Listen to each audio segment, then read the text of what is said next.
어제 석가모니 불명. 아주 오랜 옛적에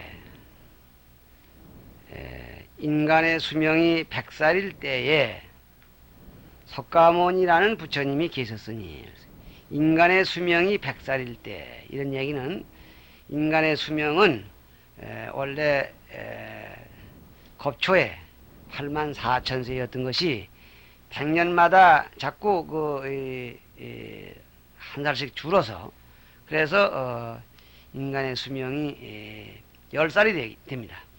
그 10살이 된 그 인간들은 키도 그저 세치밖에 안 되고 하는 것이 모두 참 아주 초라한 것인 한데, 그런 상태에서 다시 우리가 이렇게 왜 초라해야 되느냐, 그 이유를 반성해서 착한 일을 또 차츰차츰 시작하면은 그 다음부터는 또 키가 100년마다 커지고 나이도 100년마다 한 살씩 늘어서 또 정명이 84,000세가 되는데, 이같이 84,000세에서 10년을 줄어 내려가는 것을 감겁 그리고, 또 10살에서 84,000세로 늘어 올라가는 것을 증겁 그린답니다.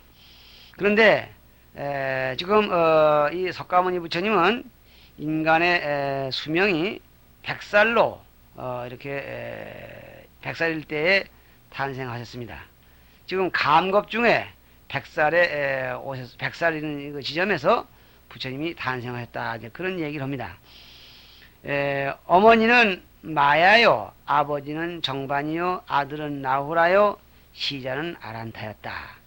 요 지금 정반왕 마야 부인, 이건 부처님의 어머니 아버지시고, 그 다음에 아들이 나후라, 시자 아란타는 지금 우리가 알고 있는 석가모니 부처님의 요 가계와 똑같은데, 이상하게도 아주 오랜 옛적, 그 언제 뻔인가 또 그 증겁 내려갈 때에 간겁 중 인간 수명 정명이 100살일 때에 똑같이 석가모니 부처님이라는 분이 나오셨고, 그 부처님의 아버지, 어머니, 그리고 아드님이 또 시자까지가 오늘의 석가모니 부처님과 또 같았었다고 그렇게 합니다.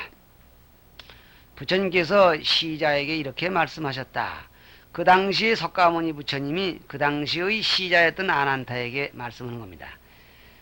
내가 이제 등창이 생겨 아프니, 등창, 장등의 종기가 났습니다. 지금 석가모니 부처님도 종기가 나셨댔죠.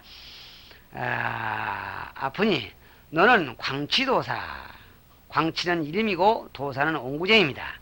광치도사의 집에 가서 참기름을 구해다가 종기를 씻어다오. 종기가 자꾸 죄니까 참기름을 좀 발라서 치료를 좀 해달라, 그런 말이겠죠. 광치도사가 이 말을 전해 듣자, 그 시자에게 그 말을 전해 듣자 몹시 기뻐하며, 부처님에게 이렇게 기름 고향을 올릴 기회가 있으니 대단히 좋다, 이렇게 기뻐하면서 손수 기름을 마련해 가지고 와서 부처님의 등을 씻어드리니 말끔히 나았다. 부처님께서 부드러운 음성으로 치하해 주시니 광치도사는 뛸 듯이 기뻐하면서 이렇게 서원을 세웠다. 이거 모두가 과거 오랜 옛적의 전대의 석가모니 부처님의 법문입니다. 제가 미래의 부처를 이루면 명호와 권속과 때와 장소와 제자가 지금의 세존과 조금도 차이가 없어지리라. 광치도사가 그 당시의 석가모니 부처님에게 이렇게 소원을 세웠지요. 내가 지금 앞으로 부처가 꼭 되고 싶고, 된다면 오늘날의 부처님과 똑같은 그런 여건이 되면 좋겠습니다. 지금의 나는 본래의 서원 때문에 명호 등이 조금도 다름이 없다. 이렇게 그 서원을 세우는데, 그런 일이 있었는데, 석가모니 부처님의 입장에서는 말이죠, 지금의 나는 본래의 서원 때문에 명호, 본래 이 광치도사가 서원한 일이 연이랐기 때문에 명호 등이 옛날과 조금도 다름이 없다. 제초에는 석가모니 부처님 등 7만 5천 부처님을 만나서 섬겼으니, 이 광치도사께 서원을 세운 뒤에 석가모니 부처님의 7만 5천인분을 섬겼고, 이것이 처음에 아승직업을 체험이요, 요거는 조금 알기가 어려운 얘기입니다만은 한 수행자가 발심을 해서 부처님이 되기까지는 세 아승직업을 수행을 해야 된다고 했어요. 그런데 일 아승직업은 얼마만한 시간이냐? 이건 아승지는 무수라는 뜻입니다. 무수한 겁의 이란 말인데 그 무수라는 게 전혀 실수가 없는 것이 아니라 이게 수량의 단위의 하나가 됩니다. 단위의 하나인데 이 수량 단위가 이 일아승직업이면 그건 얼마냐? 일겁 자체가 아주 시간이 긴 세월인데 그 겁을 단위해서 아승지하면 무지하게 많은 시간입니다. 이것은 밑으로 삼천대천세계라는 조항에 가면 설명이 나옵니다. 그래서 일아승직업 동안을 채워야 되는데 첫 아승직업 동안에 공부를 할 것 같으면은 공부가 어디 마치 된다 했는데 이것이 그동안에 7만 5천 부처님을 신겼고 그 뒤로 연등 부처님 등 7만 7천 부처님을 받들어 섬겼으니 연등 부처님을 비롯해서 7만 7천 부처님을 섬기는데 이것이 둘째 아승직업을 채운 것이고 둘째 아승직업의 수행을 끝낸 것이고 이 말이죠. 그로부터 승관열애를 만나서 승관열 그 뒤로 제3아승직업을 얘기하는 거죠. 섬기기까지는 셋째 아승직업을 채우며 그러니까 연등 부처님 이후로 7만 부처님을 생기고 그 뒤로 승관열애 부처님을 만나 뵙기까지 맨 마지막으로 해서 이것이 세아승직업을 다 채운다. 이 세아승직업을 채워야만 부처님이 가지셔야 할 몸매 32상과 80종호가 열리고 또 부처님이 가지셔야 할 지혜 그걸 일체종지라는데 부처님의 일체종지가 열려서 자비, 희사 이것이 한량 얻게 되십니다. 이러한 이 부처님 성불의 내실을 기하기 위해서는 필수적으로 삼아승직업을 지내야 한다는 것이 교학에서 보는 이런 지론인데 그동안 지내오신 과정을 두루 얘기를 하시고 그 뒤로 다시 91급 동안 묘한 상호의 업을 닦아서 그 뒤로 이 삼아승직업을 닦아서 32상과 80종호와 그리고 속마음의 지혜로서 일체종지까지 갖추어서 누가 뭐라 해도 부처님이 완벽하게 이루어지셨습니다. 그런 뒤에 다시 91급 동안 묘한 상호의 업을 닦아서 했어요. 이 91급 동안 다시 수련을 더 해야 돼요. 공부를 더 하시는데 부처님이 되신 뒤에 공부를 더 하는 그 기간이 얼마나 91급 동안인데 그 기간 동안에 여기서 상호의 업이라 그랬어요. 상호의 얼굴이 잘 생기기 위한 업. 32상 80종으로서 이 상호의 업이 다 끝났다고 이제 하는 것인데 여기서 말하는 것은 결국은 중생들이 보고서 기뻐하는 마음을 내게 하는 그러한 공덕을 쌓는 겁니다. 부처님이 아무리 32상 80종을 갖추고 계시더라도 이 91급의 수행을 닦지 아니하면 중생들이 알아주질 않아. 알아준다는 게 좀 이상하지만 중생들과 인연이 없어. 중생들 제도할 인연이 없다 그런 말씀이죠. 아무리 좋은 말씀이나 중생들이 어떤 인연도 그쪽 앞에 귀를 기울이게 돼야 되는데 이 부처님도 부처님이 되신 뒤에 중생들을 만나서 대화를 나누게 될 인연을 다시 만들기 위해서 91급 동안을 더 수행을 하신다고 그랬어요. 그래서 요 제2아승직업 마지막 부처님이 누지불인데 이 누지불 같은 부처님은 3아승직업 수행만 하시고 91급 수행을 안 하셨더니 그리고 부처 자리에 나오셨더니 성불하시자마자 관찰해보니 한 중생도 당신에게 제도 받을 중생이 없는 걸 아시고 성불하신 그 자리에서 바로 열반에 드셨다는 그런 그 기록이 있습니다. 이것이 바로 묘한 상호의 업을 닦아서 이런 말이죠. 바로 가섭파 부처님을 만나 섬기고야.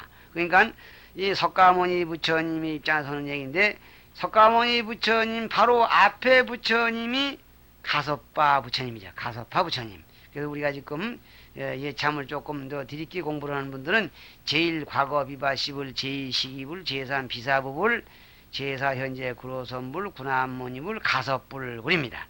현재 현겁에 들어와서 이제 제4 현재 구로선불, 군암모니불, 제6 가섭불 그래서 제1과거, 제2과거에서 과거의 제1불이 아니라 첫째 과거, 또 한 번 가도 또 둘째 과거, 이렇게 해서 과거 겁을 기술로 올라갈 때 여기 지금 제7과거겁의 첫째 마지막 부처님이 가섭파 부처님이었다 그런 얘기죠. 부처님 만나 뵙고서 비로소 원만했느니라. 이 삼화성지겁과 91겁의 수행이 원만해졌느니라. 이것은 비바선언에 있는 얘기입니다. 다음 26페이지 표제의 인문의 선의 선인 그랬어요. 보광불이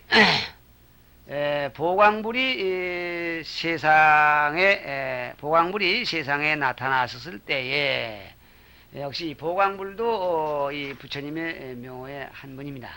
이 보광불은 일설에는 연등불이라고 하는데 혼동이 되네요. 이것은 보광불이 세상에 나타났을 때 선의 선인이 500명의 의도와 토론하여 모두 항복시키니 500명이 모두가 제자 되기를 원하면서 제각기 은전 한 입씩을 바쳤다. 그래서 선의 선인은 그 보광불 계실 때의 선의 선인은 불교 신자, 불교를 닦는 수행자로서 500명의 제자를 얻었고 따라서 은전 500잎을 갖게 되었다.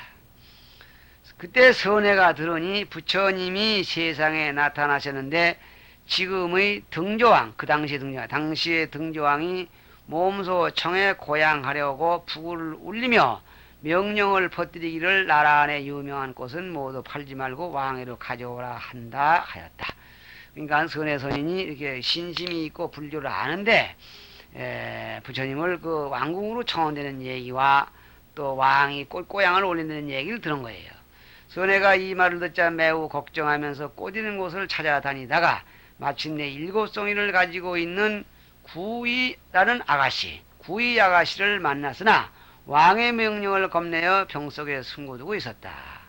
왕이 모든 꽃은 전부 내한테로 가져와라, 부처님께 올리겠다 이렇게 하니까 꽃을 숨겨놓느라고 병속에다 숨겨놓고 있었다 이런 얘기요.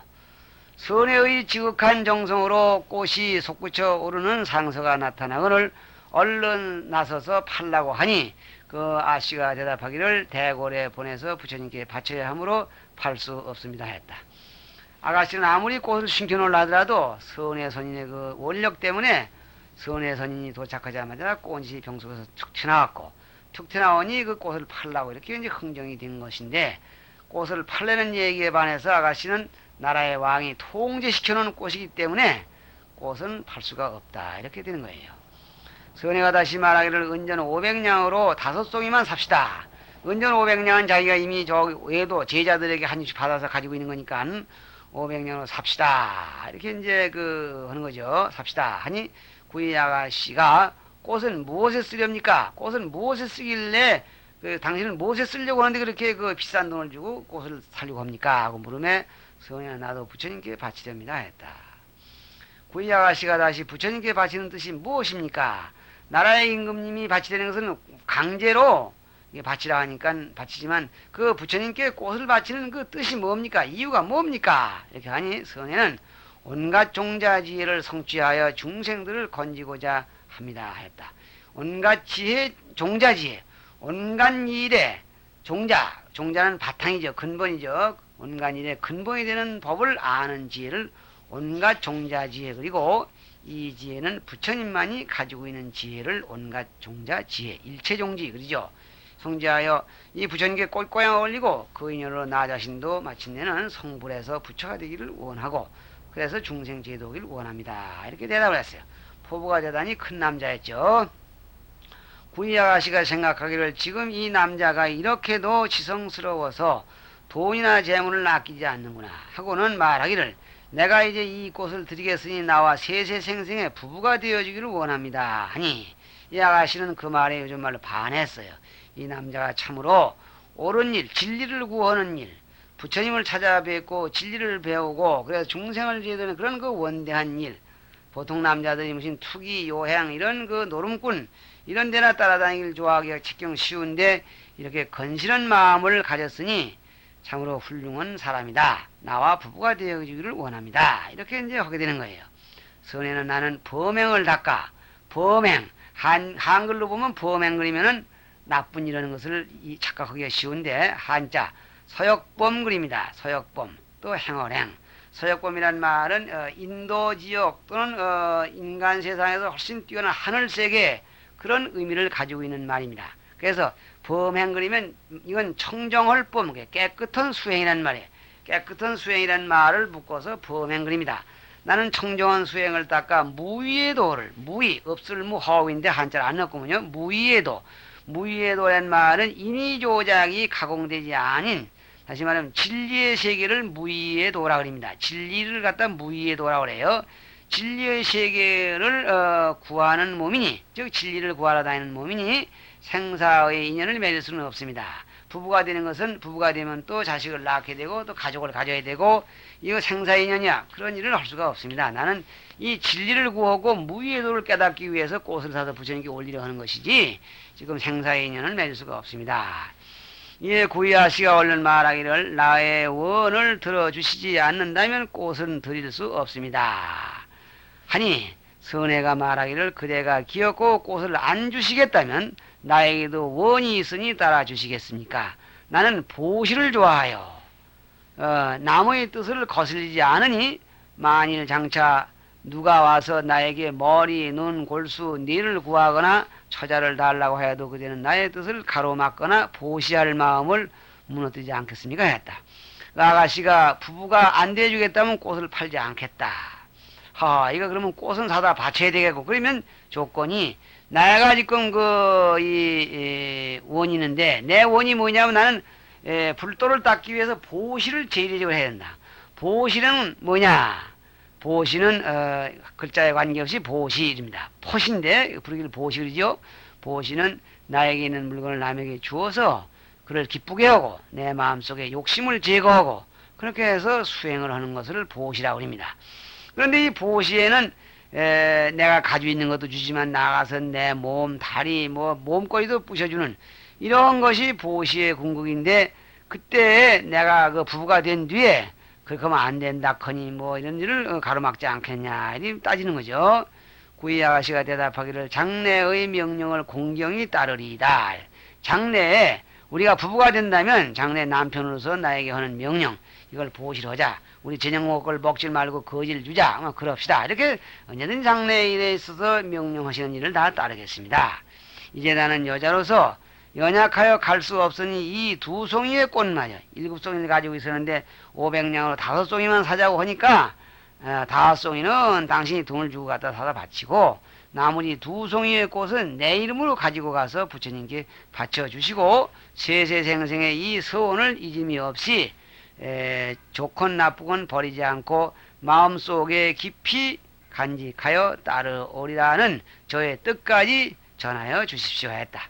그러니까 여자로서 갈 수가 없으니까 내 꽃 2송이도 부처님께 갖다 좀 전해주시고 나의 이 굳은 서원 부부된 인연을 오늘 부부되기로 했으니 이 꽃을 바침으로써 남편으로서 좋건 나쁘건 버리지 않고 꼭 따르겠다는 원력이 꽃 속에 담겨 있습니다 하는 것을 전해달라고 했어요.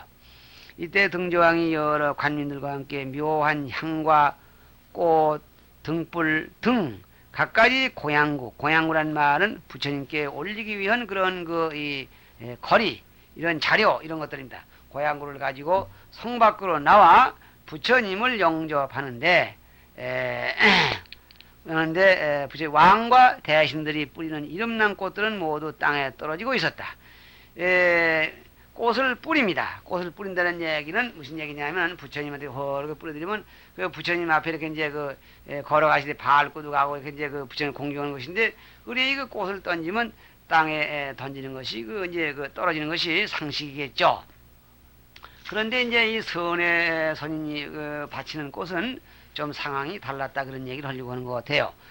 표제 27페이지 표제 선의 선인은 여러 사람들의 공양이 끝나는 것을 보고 여러 사람들이 꽃을 이렇게 부처님께 올리고 또 이렇게 향도 올리고 하는 것이 모두 다 부처님 위로 날아가서 그 앞에 떨어지는 걸 보고 또 부처님의 상호를 우러러 배웠고는 부처님 한번 쳐다배웠고는 종자지혜를 원망케 하며 일체 종자지혜죠. 온갖 종자지혜 종자지혜를 원망케 하며 중생을 제도하리라는 서원으로 5송이의 꽃을 허공에 던지니 아가씨는 산꽃이죠. 모두가 허공에서 꽃평상을 이루었고 꽃평상이라는 말은 이게 한문 말인데 마땅한 말이 없어 꽃평상 그랬지만 꽃이 허공에서 쫙 이렇게 깔려 있다. 마치 이 길바닥이나 마당이나 어디 자리 깔아놓은 것처럼 이렇게 평평하게 평상처럼 이렇게 되어 있다 그런 얘기입니다. 평상을 이루었고 다시 2송이를 던지니 역시 허공에 멈추어 있었다. 7송이 다른 꽃들은 다 땅에 떨어졌는데 이 선해선이 부처님께 고향한 던진 그 꽃은 허공에 이렇게 그 꽃이 머물러 있었다는 말. 그때 왕과 백성과 용과 하늘과 부처님이 오실 때엔 인간, 왕과 일반 백성만 올 뿐만 아니라 용, 그리고 하늘무리, 팔부는 인간 이외의 그런 그 생명체인데 8가지가 있습니다. 하늘무리, 용무리, 야차, 건달바, 아수라, 가루라, 긱나라 그래서 이것도 저 밑에 이제 나올 기회가 있을 거예요. 그래서 이것이 뭐냐면 저 큰절 같은 데 가면 사천왕이라고 해서 천왕문이라 해서 이 팔부는 사천왕 앞에서 심부름을 부릅니다. 동쪽 천왕 앞에 둘, 또 서쪽 천왕 앞에도 둘 해서 아수라, 가루라 해서 보통 이 참 사나운 무리들인데 불법에 귀한 그런 일부분들인데요. 이런들이 처음에는 이를 보고 기특함을 찬탄하였다. 보광열께서도 찬탄하시기를 장하도다. 그대는 이것으로 인하여 아승직업을 지난 뒤에 정이 미래정이가요. 그 당시 그 보광열의 입장에서 볼 때는 지난 뒤에 부처를 이루리니 석가모니라 이름하리라 하였다. 앞으로 장차 부처가 되면 석가모니라고 부르게 될 것이다. 여기서 지금 이렇게 말하는 것을 부처님께서 제자들에게 장차 수행한 결과 어떻게 될 것이라고 얘기하는 걸 수기라고 합니다. 이렇게 수기를 받으신 뒤에 이렇게 말씀 들은 것을 이걸 예언도 아니고 이걸 수기라 그래요. 수기를 받으신 뒤에 장차 부처가 될 것이다. 또는 공덕이 원만해질 것이다. 이런 등등 수기를 받으신 뒤에 부처님께서 지나시는 곳이 더럽고 젖은 것을 보자 선에는 곧 입었던 녹피 가죽 사슴이 가죽이죠. 녹피옷을 가장 좋은 녹피옷을 벗어 땅에 깔고 머리를 풀어 땅을 덮어 부처님께서 발고 지나시게 하니 보광 부처님께서 다시 이렇게 수기를 주셨다. 너는 뒷날 부처가 되면 5가지 흐린 나쁜 세상에서 우리가 살고 있는 이 세상을 오타각세 5가지 흐린 나쁜 세상이라고 합니다. 왜 5가지가 흐리냐? 이 세상 자체가 겁탁 그래서 이 세상 자체 시기 자체가 흐리고 어지러운 것이 주가 되는 그런 세상이기 때문에 겁탁거립니다. 견탁 중생들이 가지고 있는 소견이 아초 소견 자체가 흐린 쪽으로만 기울어. 명탁 중생들의 생활 방법 그 자체가 흐렸고, 또 번외탁 중생들이 마음속에서 번외 일으키는 것이 모두가 그냥 꽉 끼어서 흐렸고, 중생탁 중생들의 생태 그 자체가 흐렸고, 이렇게 해서 이것이 모두가 모두 흐린 속이야. 그래서 이 흐린 속에 살고 있는 사람들은 어떠냐? 모두 성질이 강하고 옳은 말씀에 대해서 귀를 기울이지 않는 그런 세상이기 때문에 나쁜 세상입니다. 5가지 흐린 세상, 5가지가 흐려져서 모두 길들여 먹기가 나쁜 세상. 이런 세상에서 지금 우리가 살고 있는 세상이 오타각세입니다. 모든 하늘과 인간을 제도하되 조금도 어려움이 없는 것이 마치 오늘의 나와 꼭 같으리라. 그렇게 어려운 세상이지만 중생들이 달 교화 감화를 받고 여러가지 일이 달 뜻대로 되어서 될 것이다. 이름을 석가모니라 하라는 말씀도 위에서 수기를 받으시고 머리를 땅에 깔고서 또 5가지 오타각세를 무난히 잘 교화할 것이다. 이렇게 2가지 수기를 받으십니다. 이때 선인은 그 부처님께 출가하고 이렇게 사례였다. 세존이시여, 저는 지난밤에 5가지 기특한 꿈을 꾸었습니다. 첫째는 큰 바다에 누웠는 꿈이요. 5가지 꿈 꾼 걸 얘기를 합니다. 그 이제 선인으로서 제가 불자로서 그렇게 이제 공부를 하다가 다시 출가를 해서 이제 꿈꾼 얘기를 하는데, 첫째는 뭐냐? 자신이 큰 바다에 누워야 돼. 내가 바다 위에 누웠던 거고. 둘째는 수미산. 수미산은 수메루라고 합니다. 그 수메루라는 그 원어가 수메루를 음만 번역해서 수미 그리고 산이 붙었는데요. 수미산이라는 말은 아마 이것도 역시 상징적인 산인지 아니면 히말라야 산을 얘기하는지 모르겠으나 그 당시 얘기를 보면 땅 한복판에 있어서 하늘 저기 중심까지 꿰뚫고 올라가 있다고. 그리고 해화산은 이 수미산 중턱에다가 자리를 잡고 왔다 갔다 한다고 이렇게 되어 있습니다. 그러면 이 수미산 가장 큰 산이죠. 수미산을 베고 누운 꿈이요. 사람이 누울 땐 베개나 대침이나 비는 것이 어떻게 수미산을 비고 누웠겠어요. 근데 그런 수미산을 비고 누웠던 꿈이요. 셋째는 모든 중생이 내 몸으로 들어오는 꿈이요. 넷째는 손으로 해를 잡는 꿈이요. 하늘에 왔다 하다 해를 손으로 잡았다. 다섯째는 손으로 달을 잡는 꿈입니다. 손으로 해와 달을 잡았으니 그 굉장한 꿈이군요. 세존이시여 바라옵건대 해몽을 하여 주옵소서. 꿈이 하도 신기하니까 해몽, 이 꿈이 뭔 뜻일까요? 그러니까 이에 보광 부처님께서 대답하셨다. 바다에 누운 꿈은, 바다에 누웠던 건 뭘 뜻하냐? 네가 생사의 바다에 들어있다는 뜻이요. 생사의 바다. 우리 인간은 태어나면 죽고 죽었다 다시 태어나고 이것이 끝도 한도 없어. 너도 그렇고 남도 그러니까 사람이 끝도 없고 이 지역에 가도 그렇고 저 지역에 가도 끝도 없어요. 공간적으로 한이 없고 그것이 마치 바다에 물 같다는 뜻으로서 생사의 바다 또는 생사의 물결 이렇게 말합니다. 그러니까 네가 생사 바다 속에 들어있다는 뜻이고 수미산을 베고 누운 것은 생사를 벗어난다는 뜻이요. 생사의 바다에 있으면서 그 높은 산에다 뭘 걸치고 있으니까 생사의 바다 속에서 중생들과 더불어 같이 태어나고 같이 죽는 것 같지만 너 자신은 그 생사에 관계없이 뛰어났다는 뜻이고 벗어난다는 뜻이요.